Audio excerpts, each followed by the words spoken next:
Hi traders, welcome to the video. Please pause the video and make sure you understand the disclaimer before proceeding. Just looking at MATIC at the moment paired with Bitcoin. Key things for me about this chart is the fact that this is traded away from this level here. Call that a distribution level. Have its gap. If we look at this candle left and the current level, I'm always looking for two things. I'm looking for gaps and I'm looking for liquidity. Well, the market is going to be looking for liquidity and gaps. Okay, so when it trades away like this, it sets up liquidity above. Okay, so we've got short traders in here, stop losses all running through here. So the market will look to tap into that, and of course there's an imbalance, so it's going to look to trade back up into this balance area, possibly, in most cases. All right, so that's how I look at this. I mean, I wouldn't be looking to short it at this level, but I would be looking for an opportunity if we trade back up and we see bearish price action up here.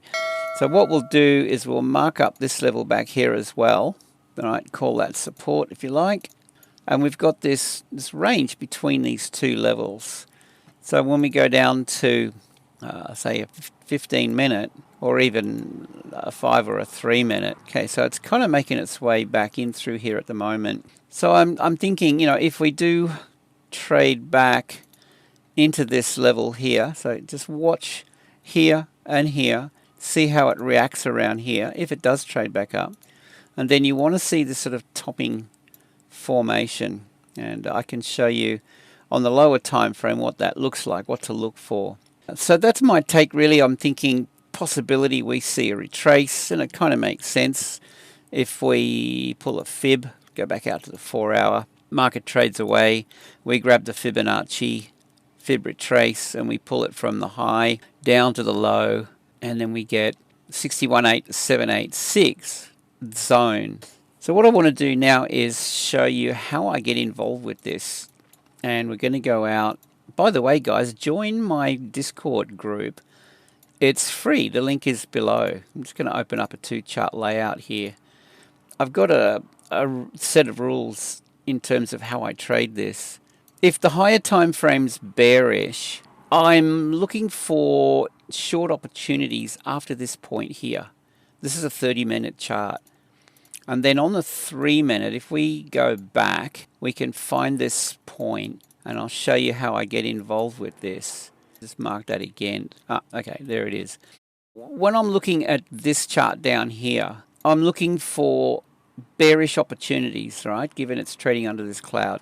So on the 3-minute, after this point, right, that's my point of interest here on both charts, right?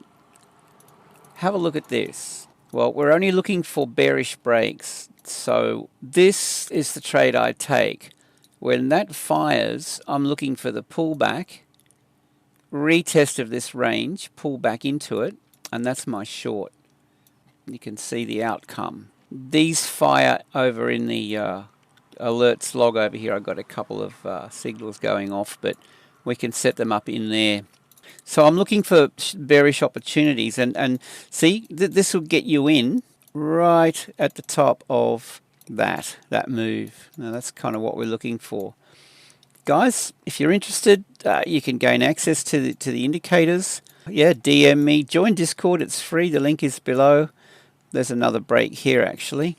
Very nice. Pull back up here, and we look for the opportunity. And the opposite. We're looking for bullish opportunities when the higher time frame is heading north, and see, there's our signal and there's our trade. If we go back out, just to sum up, if we get a pullback in here, I'm going to be looking for the setup on the lower time frame. Okay, with that, hope you have a great day. Safe trading. That's my take on MATIC. See you in the next one.